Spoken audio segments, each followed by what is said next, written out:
I'm Will Appleton with an episode from the Lawfare archive for December 31st, 2022.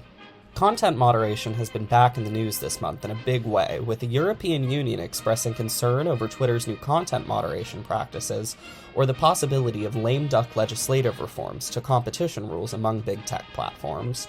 For today's archive episode, I chose an episode from March 2021. In the episode, Evelyn, Douek, and Quinta Jurecic sat down with Genevieve Lakier to discuss what First Amendment doctrine actually says, how its history might be different from what you think, how to grapple with the First Amendment in the age of the internet, and more.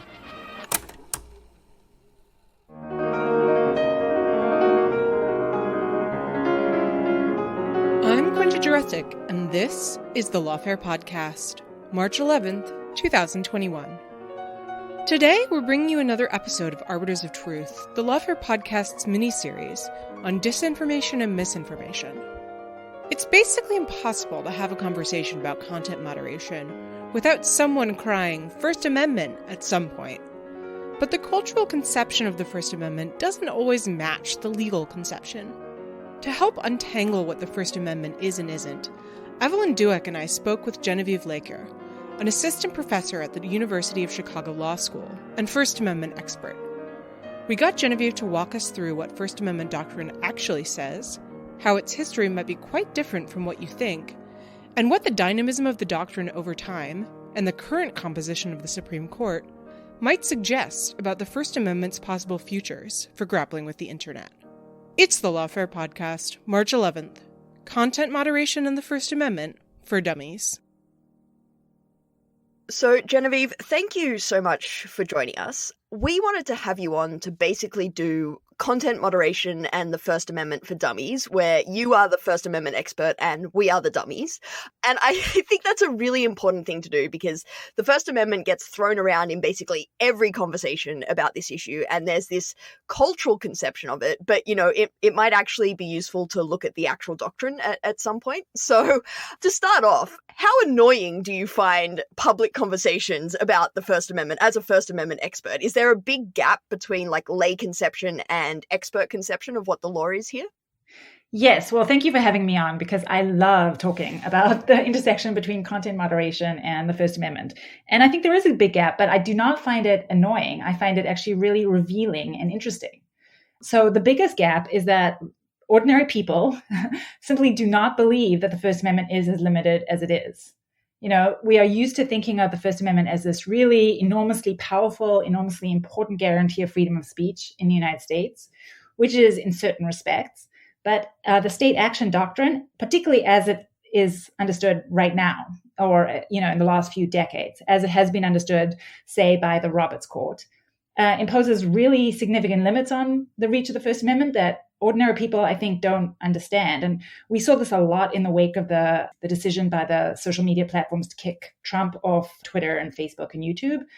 You know, there were a lot of discussion in the public domain, including by Republican politicians, about how these decisions violated the First Amendment. But private social media companies are not state actors, so they are not directly obligated by the First Amendment to do or not do anything. That's basically a perfect roadmap for all of the points that we want to cover today. One of my favorite New Yorker cartoons is this comic of a bunch of judges on the bench, and one is turning to the other saying, "Do you ever have one of those days where everything feels unconstitutional?" And sometimes when we talk about the First Amendment, it feels like that comic, right? Like everyone's sort of proposing things and say, well, no, the First Amendment will knock that out. The First Amendment will knock that out. You can't do anything. But we know that that's not true. We know that the government can regulate speech in certain circumstances. So when can the government arbitrate truth? Like, we know that there are laws for fraud or misleading and deceptive conduct. What are the limits of when the government can regulate on the basis of falsity? Yeah, okay. Well, let's leave aside this question of state action, because I take it we're going to return to that in a little bit, and just think about ordinarily, like when the government regulates, when can it be the arbiter of truth? It's interesting that you call your podcast Arbiters of Truth, because I've long wanted to write a paper called something like The Truth Police, about when the government can and cannot police truth. So, you know, in fact, there are lots of instances. I think we're accustomed to thinking that the First Amendment prevents the government from ever making decisions about what's true or what's false, but these decisions get made every single day in courtrooms across the United States. So I think that there are at least three big buckets of law in which judges are constantly deciding about truth and falsity. So the first and most obvious is the law of defamation, which is an incredibly libel and defamation, which is an incredibly important area of civil litigation and has really complicated political economic effects. There are lots of critics of the law of defamation, but it's not going anywhere, really important, and can have really significant effects, I think, as we're seeing now, where news media are changing the way they report on potentially misinformation or disinformation stories in order to prevent civil liability. So that's one very familiar, very important area where truth and falsity really does matter. A second area is regulation of the commercial marketplace. So, if we think of ourselves, as I think we should, as capitalist society, in which maybe one of the sort of most important areas of human interaction and regulation is the market. The market, truths in the marketplace are really heavily regulated. Commercial advertising. So if you lie in a commercial ad, that can be criminalized, subject to a certain amount of First Amendment constraint, but there's false and misleading speeches, commercial speech is categorically unprotected by the First Amendment. But the same is true when you are lying in contractual relations. Like if you make a false representation in contract negotiations, that can void the contract. If a company lies on its securities disclosures, that's also a problem. So when we're talking about regulating the marketplace, it's pretty pervasive, extensive, and detailed regulation of truth and falsity without really any concern. And then there's a third really big bucket, which is the law of fraud. So, if someone lies in order to get a material benefit from someone else, be that someone else, a private person or the government, they can be criminalized and they can be held civilly liable. And we can think about a whole range of kinds of fraud cases, including immigration fraud, ordinary commercial fraud, people pretending to be government actors, government officials in order to get something, right? Someone impersonating the police. None of those really pose a First Amendment problem. And so the First Amendment is really powerful, really important, but it has very significant limits. And it has significant limits because the courts have recognized that speech can be really harmful, and certain kinds of speech pose greater harms than allowing them to proliferate freely produces benefits. But the important point, I think, for contemporary debates about how to think about lies today is that none of those are considered sort of areas of political speech. You can regulate commercial lies, you can regulate fraud, you can regulate impersonation, right? You can regulate defamatory speech. But when it comes to the core kinds of democratic speech, political claims about politics, we don't really typically allow the government to regulate those. I think because of the view that those are inherently contested and contestable, and it's up to democratic citizens to judge the truth or falsity or the correctness or incorrectness of those claims. And so to say that the First Amendment allows there to be lots of regulation, that's true, but there's also really important arenas of public life in which, at least up until recently, it has been, for several decades now at least, the rule has been pretty clear that the government is barred from regulating. It's funny you note the title of the podcast because we picked the name after Mark Zuckerberg's famous comment that he didn't want Facebook to be the arbiter of truth. So I think, as you've sketched out, there's more arbitration in some domains than others, perhaps. I wanted to drill down on one aspect of this. So we know that the government can regulate private communications technology, sort of the channels through which speech passes. Can you walk us through what the government's powers are there and to what extent that they're limited? I mean, that is a really difficult question because I don't think we fully know.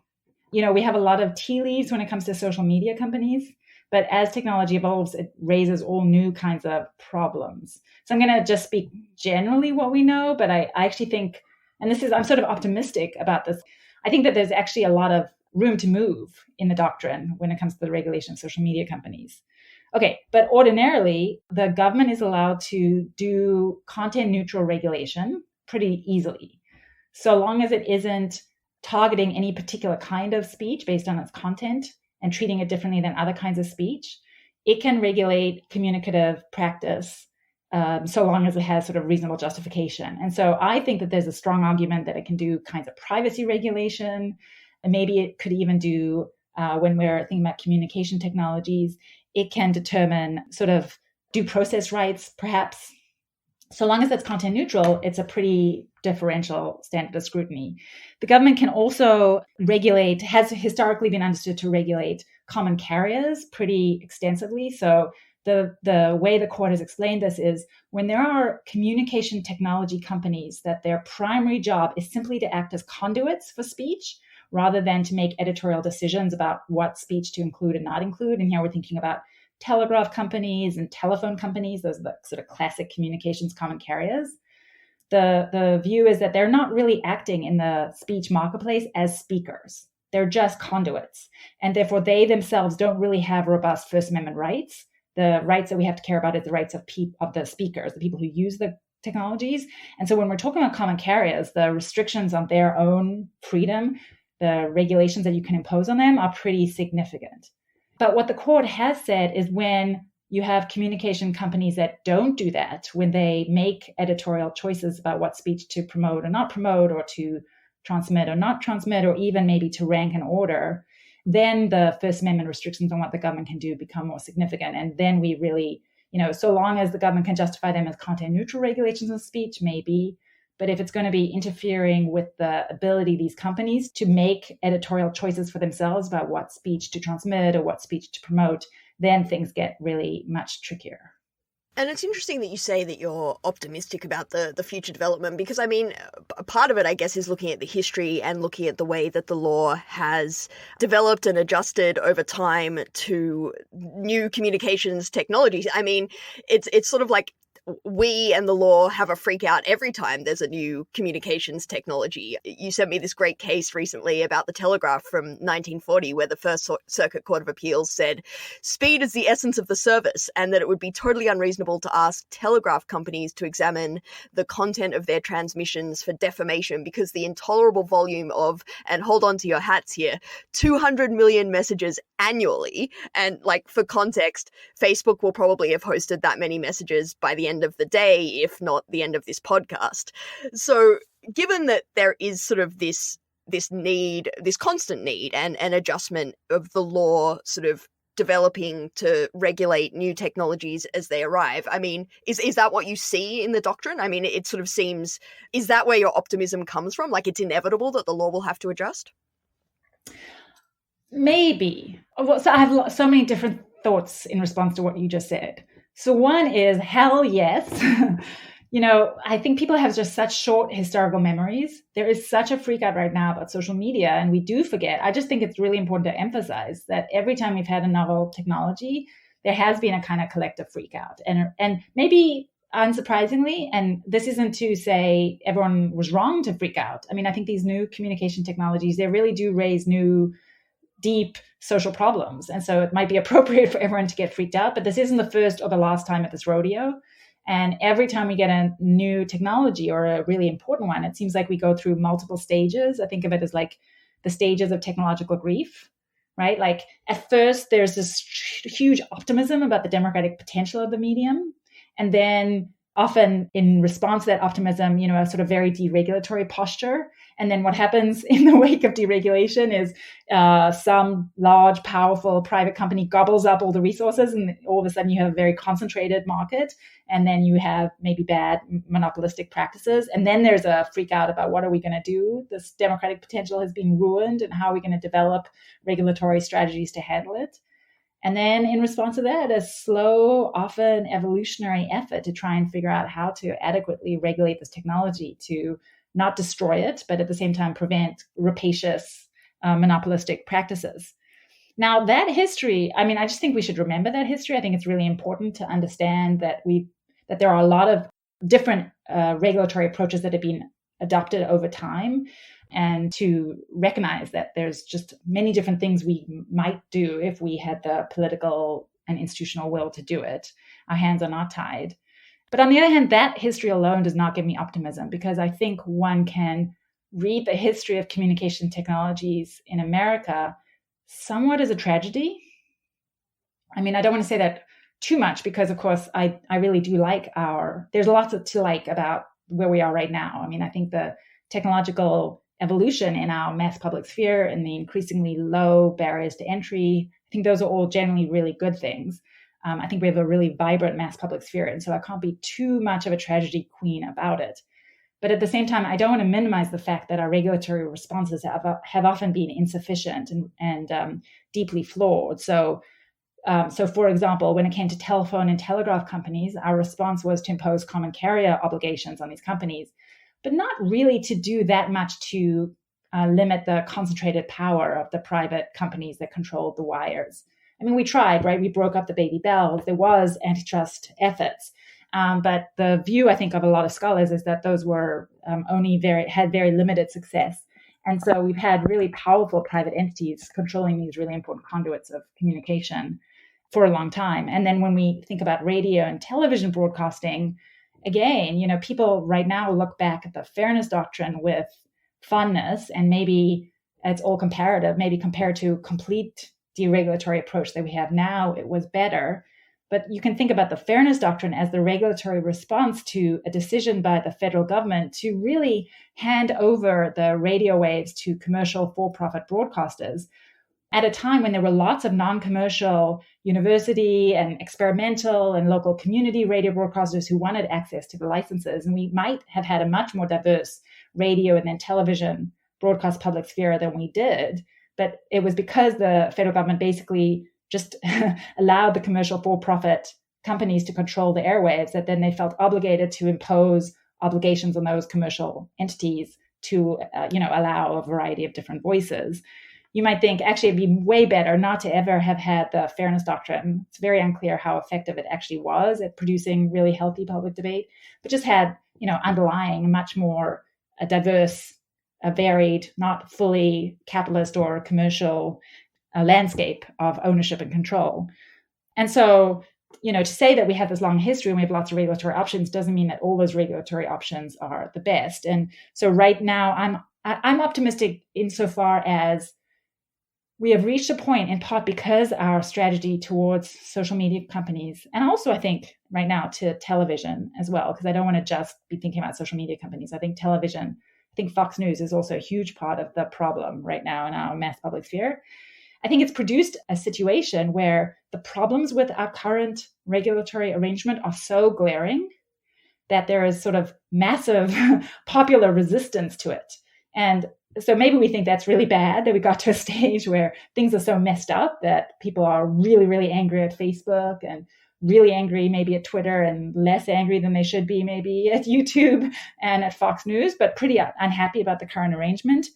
But I think courts are responsive to political moods and political winds. And I think that there is enough ambiguity in First Amendment doctrine that nothing is predetermined. I don't think anyone can tell you 100% if a case about, say, a federal regulation of the social media companies came before the court, it definitely is going to rule this way or that way. I just think it's the cases are open-ended, the rules, the doctrines are open-ended enough that there's a lot of room to move.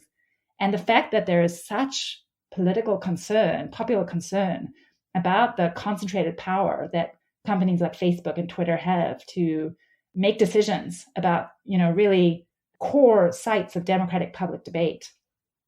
I think courts are going to be sensitive to that. And so I'm optimistic for that reason, not overly optimistic, but I think it's a really interesting and generative time to be thinking about freedom of speech.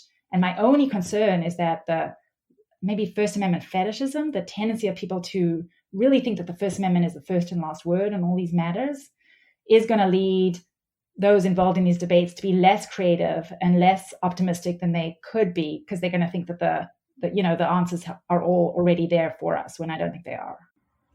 So let's talk a little bit more then about what you call First Amendment fetishism. I think there's a kind of a myth of the First Amendment that Americans learned. I certainly learned it in, elementary school about the First Amendment is America's, it's our proudest boast from the founding. It's first, right? It's the most important. How long-standing is that First Amendment doctrine that Americans imagine exists, really? I just want to jump in to say I love that you learned this at elementary school, because I have this theory that it must be in the water somewhere. So that's great that it comes in so early. Well, actually, Quinta, do you know that it wasn't first? When James Madison sent the amendments to the federal constitution to Congress, it was third. That's one of my favorite facts to tell people, actually.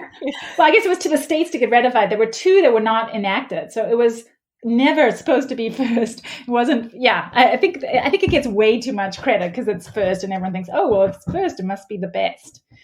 Okay. So yeah, I think there's this view that the First Amendment means what it means today and has always meant that. And this isn't totally surprising that this is the view. I mean, I think this is how people think about law in general, that there are these core amendments or constitutional provisions, and they must always mean the same thing. And in fact, if we look at history, it's clear that they don't.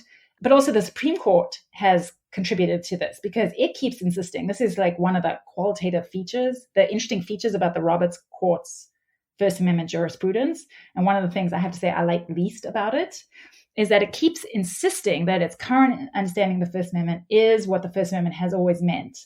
Even though, on my view, the current understanding of the First Amendment is really, really different than both what the First Amendment meant, say, in the 19th century, before the emergence of the modern First Amendment, but even in the 1940s, 1950s, and 1960s. So constitutional scholars are really used to talking about a thing that happened in the New Deal period called the New Deal Revolution, right? Constitutional Revolution. There was like a major shift in how we understood the Constitution, away from a Locke'nian laissez-faire approach, which I agree with. But I think there was another very important shift that I think of as the Burger Court counter-revolution that happened in the 1970s. And certainly when it comes to the First Amendment, it had a profound effect as well. Our modern First Amendment doctrine, our contemporary First Amendment doctrine, I guess I should say, really dates in many respects back to the 1970s. And then the stuff from the 40s, 50s, and 60s, obviously there's continuities, but it looked different in a whole number of ways. For purposes of our conversation today, one of the most significant ways in which First Amendment doctrine changed in the 70s was the court embraced a much more rigid state action doctrine than it had before. The court in the 40s, the 50s, the 60s, I think it wasn't entirely clear about what exactly state action meant, but it was clear that there were circumstances in which what the First Amendment meant was that the government could not aid and abet, couldn't empower, had an obligation maybe also to prevent powerful private actors from acting in ways that deprived other private persons of their free speech rights. The court in the 40s and 50s and 60s was really concerned with not just government restrictions on speech, but private restrictions on speech and how these might also threaten the First Amendment. Now, the court never held that private people were directly obligated under the First Amendment, but they did think, for example, that courts maybe couldn't enforce the property rights of powerful private actors when the effect of doing so was to deprive other, less powerful private actors of their ability to speak or to listen or to participate in democratic public debate. And then there are a number of cases in which the court suggests that Congress maybe had an affirmative obligation under the First Amendment to act in order to ensure that all members of the political community could, vigorously exercise their free speech rights. So that was the First Amendment in the 40s, the 50s, the 60s. The First Amendment that I guess people learn about in grade school, I don't know. The First Amendment that people think about today, that is enforced today, is a very different beast. Since the 1970s, and I think the Roberts Court has really doubled down on this, the view is that what the First Amendment guarantees is that the government may not discriminate on the basis of the content of speech, but that private people are completely free to do whatever they want. And also that in many circumstances, the First Amendment not only prevents the government from discriminating, but it also prevents the government from restricting the ability of private people to discriminate. It's like it sets up two totally different regimes. The government may not act in particular ways, but it may not discriminate, but private people are allowed to discriminate. And the idea here is that that's how the marketplace of ideas sorts the good ideas from the bad. That's just how we get the good things that the First Amendment is supposed to get us. It's this very market-centric notion that we just want to empower private people, whoever they may be, whether they're the private person that is Facebook, whether they're Mark Zuckerberg, whether they're me, whether they're the people listening to this podcast. You're all just totally free. This is the vision, to make whatever speech choices you want. And the government has to sit on its hands when it comes to regulating the speech marketplace. That notion of a really laissez-faire First Amendment, a deregulatory First Amendment, it's pretty recent. And I think one of the reasons why the issue of how the First Amendment applies to the regulation of social media companies is maybe thornier and trickier than the issue of how the First Amendment applied to radio broadcasters or television broadcasters. It may have nothing to do with the technology per se, but where we are with the First Amendment. The First Amendment, when they were figuring out the regulatory rules for television and radio, it was much less deregulatory than it is today. So that's great. I just really wanted to make sure that we got on the record that it wasn't even first and it's only a couple of decades old. So we've mentioned state action doctrine a number of times, but maybe our listeners would know it better as but Facebook is a private actor, the First Amendment doesn't apply argument. State action doctrine has been called by scholars notoriously confusing, if not incoherent, a conceptual disaster area, and a torturous search for a way out of a damp, echoing cave. So, without asking you to make perfect sense of it for us in the remaining time we have left on this podcast, the broad argument is basically correct, right? The First Amendment does not apply to Facebook or Twitter. Yes. And can I just say, in response to those wonderful quotes, I love those quotes. They're the best. I think those are quotes that are describing state action doctrine in the 40s, the 50s, and the 60s. State action doctrine is nowhere near as confusing today just because it's so much narrower. Like the reason state action doctrine earlier on was so confusing is because the court really wanted to take account of private action, but didn't want to completely get rid of the state action doctrine. So it wasn't this sort of funny, weird, intermediate position. And the result was, I totally agree, a lot of really confusing cases. I think state action doctrine is not really confusing anymore. I think it's no longer a torturous search out of a damp cave. I just think it is incredibly destructive because it is based on a false idea. I think that there's like very, very deep problems with contemporary state action doctrine. So yes, just to go back to basics, the basic insight is correct. Today, the idea is that if you're a private actor, meaning you're not a government official, you're not a government institution, and also you're not controlled or coerced by the government. Because the court doesn't want to say, well, then the government can just make these dummy private corporations and never be bound by the First Amendment or any constitutional provision. So long as you can show you're actually meaningfully independent of government actors or government institutions, which obviously Facebook and Twitter, etc., are, then you are a private actor, and therefore the First Amendment doesn't bind you, it protects you. That is, you're not obligated under the First Amendment to do or not do or say or not say anything, but you are protected by the First Amendment against government regulation. And I think this is really problematic, but it's not that I think that the state action doctrine should go away entirely. I do think it makes sense that government officials and government actors, they are differently positioned, both with respect to the Constitution. Their job is to run the government that is organized by the Constitution. So you might think they have a close relationship to the Constitution than the ordinary members of the political community. And also just sociologically, functionally, like the government's just a different kind of power player than a private corporation. It sets entrance and exit rules, like of geographic mobility. It can put you in jail, right? It has all these kinds of power that private actors don't, no matter how powerful they are. And so I don't think that we should totally get rid of a kind of doctrinal distinction between the state action and the state actor and private actors. The thing that I really don't like about current state action doctrine is that it treats all private actors as completely identical. The view is, that the government is really powerful, and so we have to limit the government's power, but the marketplace of ideas is best promoted by just giving private actors freedom to make choices for themselves and then seeing what happens. But that vision of the world completely ignores the really tremendously important power that private actors like Facebook or Twitter or AT&T or Fox News or NBC Broadcasting have to act in ways that are really contrary to a healthy democratic public, to engage in viewpoint discrimination, to censor speech they don't like, to act in a very conservative manner, maybe because they don't like the speech they're restricting, but also maybe just because they're worried about the corporate bottom line. Current state action doctrine treats all private actors, no matter how powerful or how powerless, as equivalent. And that doesn't map on very well. That's not a good or subtle or nuanced portrait of how the world actually works. And it makes it really difficult for the government to do anything about private censorship. I completely agree that it seems fairly straightforward now. I mean, the state action doctrine, as recently as 2019, the Supreme Court held in an opinion written by Justice Kavana that when a private entity provides a forum for speech, the private entity is not ordinarily constrained by the First Amendment because the private entity is not a state actor. The private entity may thus exercise editorial discretion over the speech and speakers in the forum. And, this could be what you might call a judicial subtweet, right? The question of whether social media companies could be restricted by the First Amendment had been a little bit in the air after a Kennedy judgment in a case called Packingham. And this is Kavanaugh swatting that down pretty conclusively, saying no, that it's not a state actor, and so the First Amendment doesn't apply. And this was, funnily enough, something that liberals came to really embrace in the wake of the great deplatforming, as it's come to be known, when Trump was banned from Twitter and Facebook and Parler was knocked off a bunch of services as well, because the argument was, well, it's not censoring, they're private actors, they can do what they want.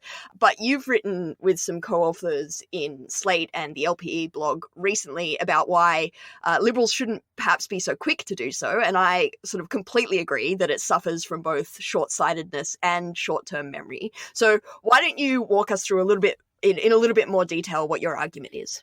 Okay, great. But can I just say one thing about that Kavanaugh opinion as well? Yeah, please. I wrote for the ACS, the American Constitution Society Year in Review, I wrote a little essay about that opinion. So I have lots of thoughts about it. I'll just note that it was Kavanaugh's First Amendment opinion. So he was not just subtweeting. I love that. He was subtweeting Kennedy opinion. But he was also, I think, really putting down his marker as someone who really thinks of himself as a First Amendment person, but is super duper committed to the contemporary state action doctrine. That's the opinion that famously, infamously has the line, the bigger the government, the smaller the person.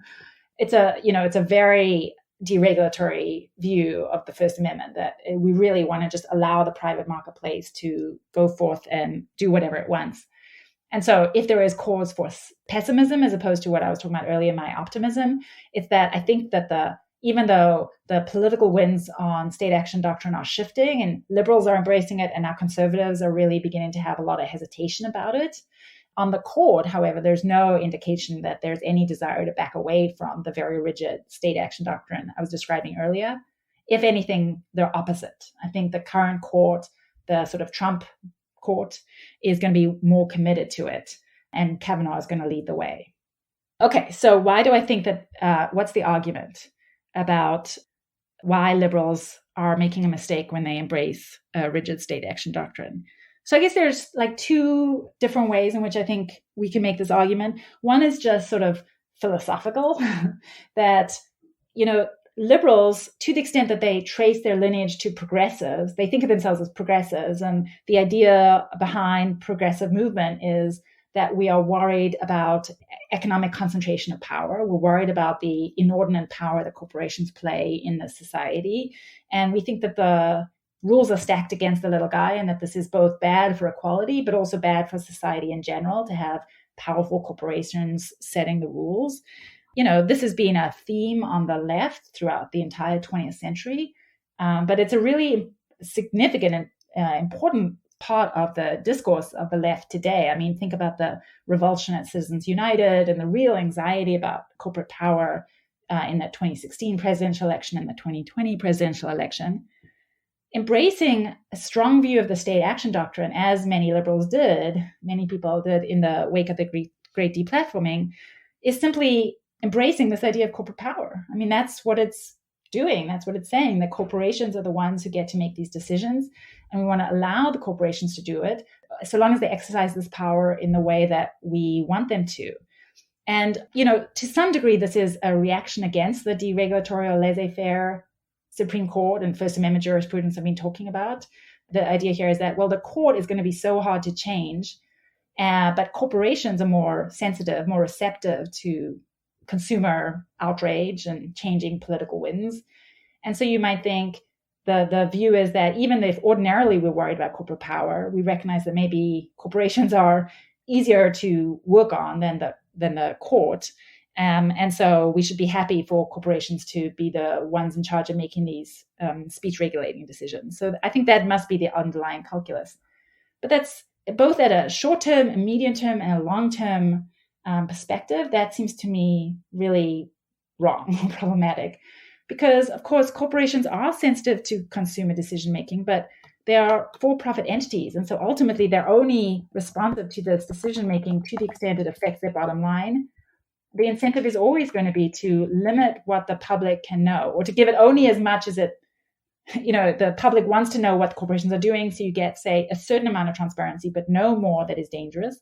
And then to only respond in ways that are going to ultimately maximize the corporate bottom line. But there's no reason to think that corporate profit making is going to be the same thing, is going to lead to the same content rules as we might think an interest in sort of the health of the democratic marketplace would lead us to. And so while I understand why there might be real frustration with the judicial doctrine and with thinking about, government actors making these kinds of decisions, I think it's short-sighted to believe in that the corporations are going to do a better job or a more trustworthy job, even if it seems like right now, I think there's lots of evidence that corporations are, in the short term, much more responsive to political pressure. In the medium or long term, I just don't think there's any reason to think that's going to lead to a better overall public sphere. Let's make that a little more concrete. Yeah. So returning specifically to the great deplatforming, Trump being kicked off Facebook, Twitter, Shopify, all these platforms after the January 6th riot. Do you think that was the wrong thing for the platforms to do? I don't think so. I think Trump was really dangerous. I don't know how to think about when they should have kicked him off. I think that's actually a much more difficult question, right? Because he was the president. His tweets were very newsworthy. They were very illuminating in all kinds of ways, good ways and bad ways. You knew a lot about what he was thinking and doing. And so, a strong argument could be made that the platforms should have wanted to keep it up for as long as possible. But certainly after the invasion of the Capitol, it seems totally sensible to think that the speech is really inciting violence. It's really, really dangerous, and to take it down. Whether or not that ban should be permanent, on my personal view, I don't think we should permanently ban people from social media. That feels too much like sending them to Australia or something, right? Like permanent banishment or exile. Ouch! Hey! Ouch! I mean... how lucky they should be to get sent permanently to Australia.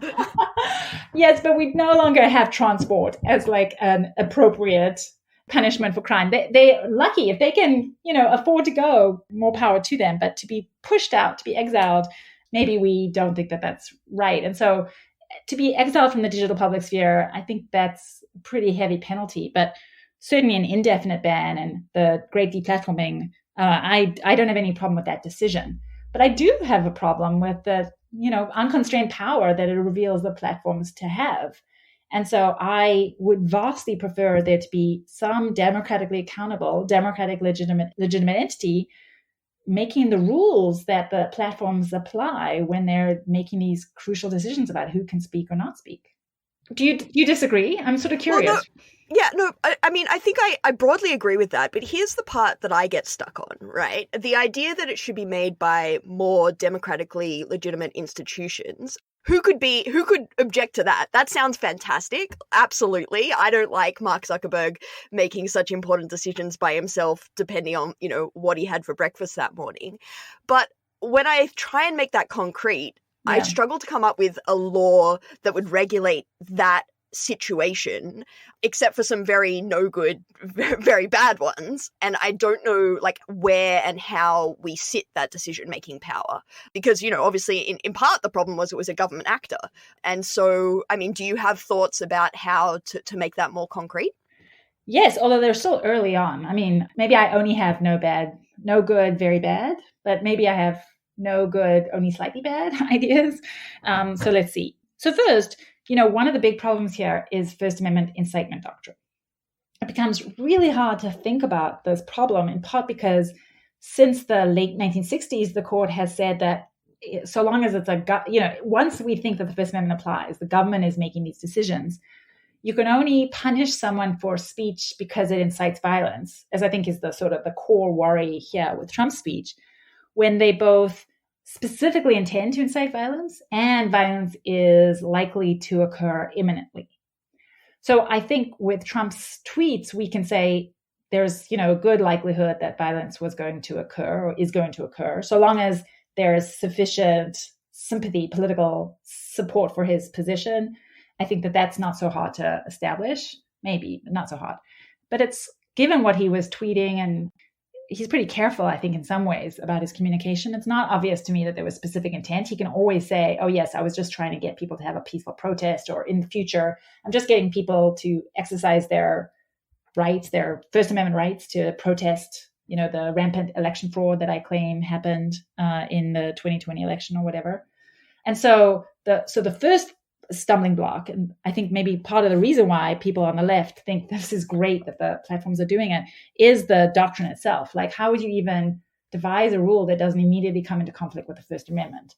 But I think that's a sign of the problem with the First Amendment. I mean, maybe it's a sign if there's this widely shared view, and asterisk that, how widely shared is this? But I certainly have this view, that the platforms acted appropriately when they took down Trump's speech because it was incitement and because he was likely to engage in incitement again. But it doesn't qualify as incitement under the First Amendment. Maybe we need to really think seriously about the First Amendment rules. And so let's just assume then that this puts pressure on the doctrine and we change our incitement rules. Well, then I don't know why you couldn't have government rules about the context, the conditions under which platforms can make the decision to deplatform someone for incitement. When there is some kind of credible reason to believe that the speech is likely to lead to violence, I mean, we can think about the language. And maybe then the person who is deplatformed or excluded has a right of appeal, which one would want some basic minimum due process rules, because otherwise, how do you ensure that these frameworks are being applied in any kind of even-handed manner? And then, yeah, I don't know. I mean, would you want this to end up in court? That seems like, given the scale of an amount of speech circulated through the platforms, a kind of individualized judicial determination in each case would be difficult. But you could have sort of, as you have often when it comes to, say, the public utilities, there are some somewhat stripped down due process and then adversarial procedures to try and adjudicate the correctness of these decisions and hold them up to some sort of clear standard of you have to satisfy incitement, or you have to be whatever, abusive or harassing, a whole set of categories of kinds of speech that can be taken down. All of this intended to prevent the platforms just making arbitrary and capricious decision-making or acting in a very viewpoint discriminatory manner. That doesn't seem terribly hard to me. I mean, I think the difficulty is trying to figure out what are the rules that we think should apply, and whether or not the rules that apply in the First Amendment context, whether that's sufficient here. And I think there's this maybe view that the First Amendment rules as they apply to the government or to the sort of streets and parks and sidewalks, to the physical public sphere, maybe those aren't appropriate when it comes to the digital public sphere, simply because the digital public sphere, things move so quickly, there is fragmentation.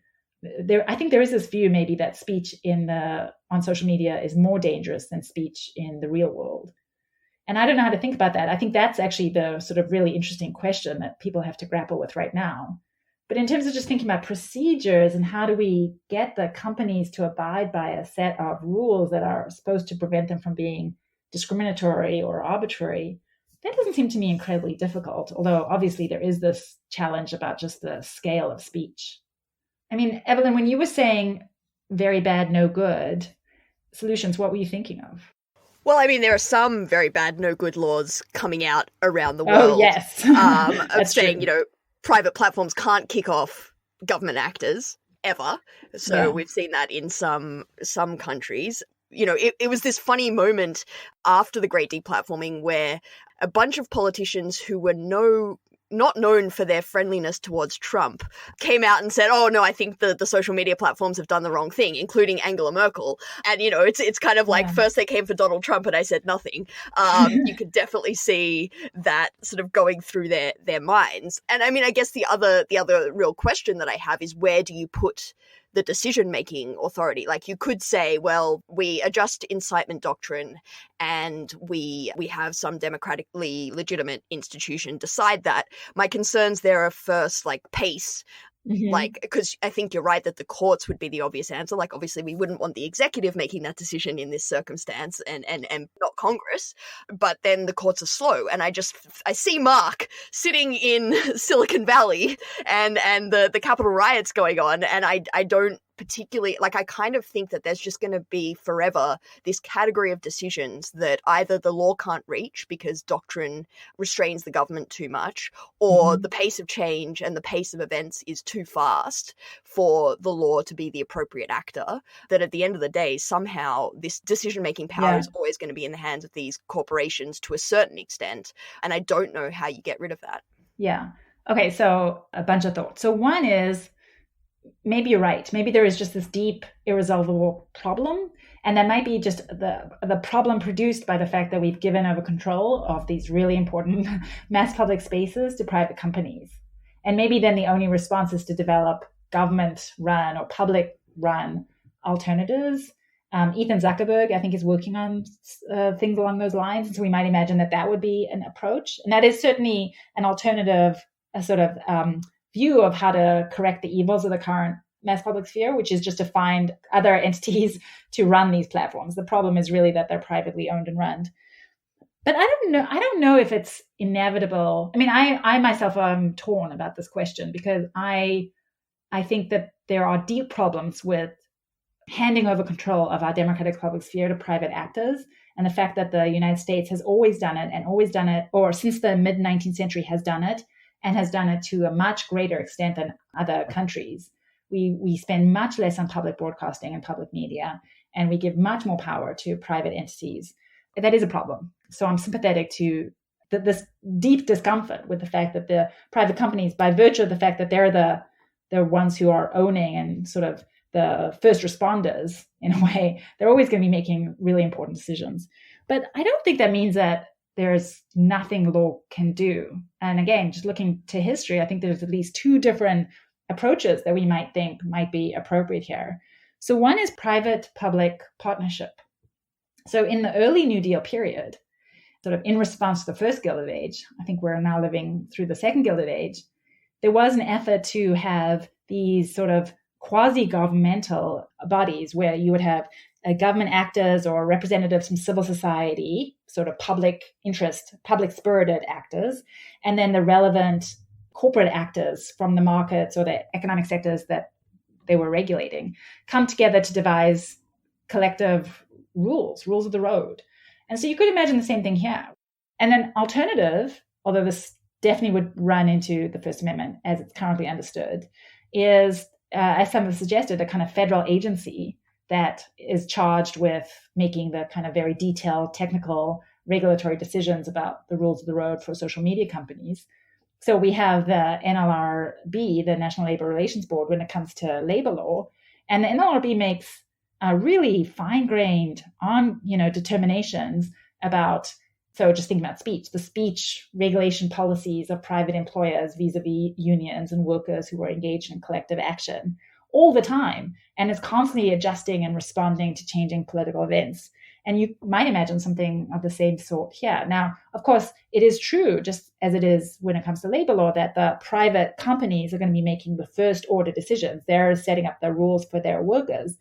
But then workers, or in this case, users, can appeal to this federal agency, and the agency gets to decide whether the actions of the companies were appropriate or not. Now, the NLRB is a really complicated example, because on the one hand, it suggests that federal agencies can really get into the nitty-gritty. It doesn't have to necessarily be a really long judicial process. You can have local boards that are making quick decisions about important cases, something like what the Facebook Oversight Board is doing, but government, and you would have much more lower courts. You wouldn't just have one super court. That's not how the NLRB operates. On the other hand, the history of the NLRB has been of shifting political winds and really inconsistent enforcement and decision-making. And so maybe it's also a cautionary tale for the problems sometimes with federal agencies, although I don't think those problems are inevitable at all. And so, yeah, I think there are regulatory solutions we could imagine. So I'm not saying that these regulatory questions are easily answered, but I do think there's a whole range of possibilities out there, but beyond just trusting in corporate beneficence. You've sketched out some really interesting directions that this could go. And I do think it's worth sort of getting down to brass tacks and saying, okay, but where, if we tried to put this into action, where would it actually end up given the composition of the current Supreme Court and the judiciary as a whole? What is your thinking about to what extent there's a necessity to sort of, I don't know, be less ambitious, play it a little closer to the chest, given, as you discussed earlier, the Roberts Court's view of the First Amendment? Yeah, I don't know. I mean, I'm not sure, even leaving aside the judicial politics question, if we're ready for federal regulation of content practices, because my sense of what's happening now, although, again, I'm happy to hear other views, but I think that one of the reasons why people were kind of happy that the social media companies were taking action is because we're just not sure. I think there's just a maybe relief that someone is making decisions, someone's figuring something out. Because I think there's a lot of uncertainty about what the rules of the road for the digital public sphere should be. I think maybe there is this view that the speech on the platforms is more dangerous than speech in the real public sphere, which is interesting. And I don't know what I think about it, but it's certainly plausible. But if that's the case, then how should we define incitement? And what should the rules be for threats? And what should the rules be for profanity? And what should the rules be for obscenity? I think this is all pretty unclear.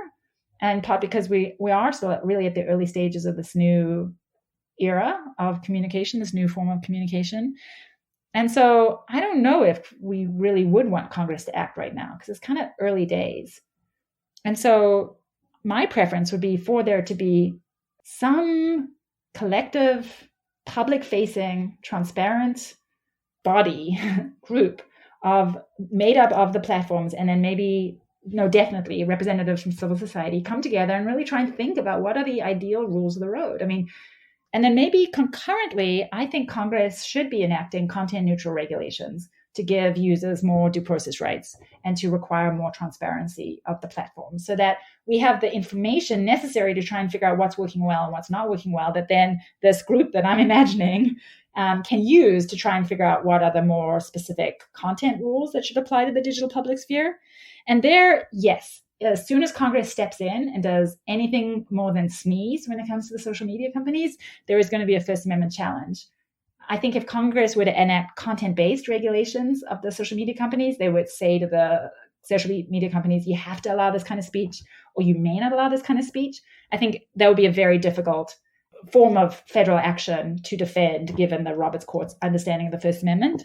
But if it's acting in a content-neutral manner, right, it's really not favoring or disfavoring any kind of speech, but it's simply requiring certain minimum due process rights or transparency obligations, given the existing political winds, I'm just not sure that would be struck down as unconstitutional. And there's lots and lots of arguments that I'm freely offering my services to Congress if it chooses to act in this way. And there's lots of arguments I can imagine making grounded in precedent for why this is permissible kinds of action for Congress to undertake. And I think not only is that more feasible when we think about the politics of the First Amendment, I also think that's preferable. I think we are right now still very much in the early stages, and it'd be bad for Congress to act too quickly when it comes to restricting or requiring certain kinds of content choices on behalf of the platforms. So you heard it here first, folks. Genevieve has kindly offered her services to Congress. Be careful; they may, our congressional listeners, I'm sure, of whom I'm sure we have many. So many, yeah. Might take you up on that. I think I broadly agree with basically everything you've said, but I'm a heretical Australian that doesn't even have a free speech right. And, when you say something like the Facebook Oversight Board, but the government, I can hear our American listeners fainting as they listen to this. And so I am concerned that that might not be a starter. Okay, well, two things to say. So one is, when I said the Facebook Oversight Board, but government, I don't want listeners to faint. So we might imagine that's good of you. We might imagine no government. So I don't really understand why the EFF, the ACLU, NIGHT are not convening right now a group to do just this, like of their own nice private hearts, private but public spirited hearts, and inviting Facebook and Twitter and YouTube. But why is that any better? Well, two reasons. So one is, These organizations do not have an underlying profit motive.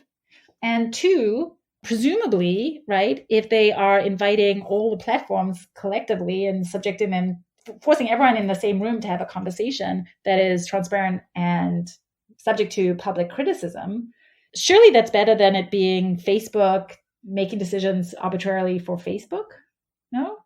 Well, I'm not super convinced that uniform rules for all social media platforms is actually a better world. Yeah. And second, I'm not, I love the people at the AFF and the Knight Institute, as you know, but I'm not sure that their legitimacy to make decisions is much better than a lot of the experts that have been put on the Oversight board. So I don't know that they would actually garner a lot more trust or have democratic credentials that were more accepted. Yeah. I suppose if we also think about the sort of the history of these kinds of private collective self-regulation, it's true that the history is not a wonderful one. I mean, the history of movie self-censorship is a bad one, where all the movie theaters got together. And so I don't want it to just be the social media companies. I want there to be other incentives and other kinds of actors in the room. But I don't know how, without having to incur a huge battle, we would make this right now a government process without raising all kinds of First Amendment problems. All right. Well, I think that, one of the reasons we often don't have these conversations is that First Amendment doctrine, as it's often seen, is sort of understood as closing them off. But as you've just shown, we absolutely should not let it do that. So thank you so much for coming on. Sure. Thanks for having me. This was really fun. You've been listening to Arbiters of Truth, the Lawfare Podcast miniseries on disinformation. You can find past episodes in the Lawfare Podcast feed, and we'll be back with another episode next Thursday. The Lawfare Podcast is produced in cooperation with the Brookings Institution. Our music is performed by Sophia Yan. Our audio engineer is Zachary Frank, and our producer is Jen Patja Howell.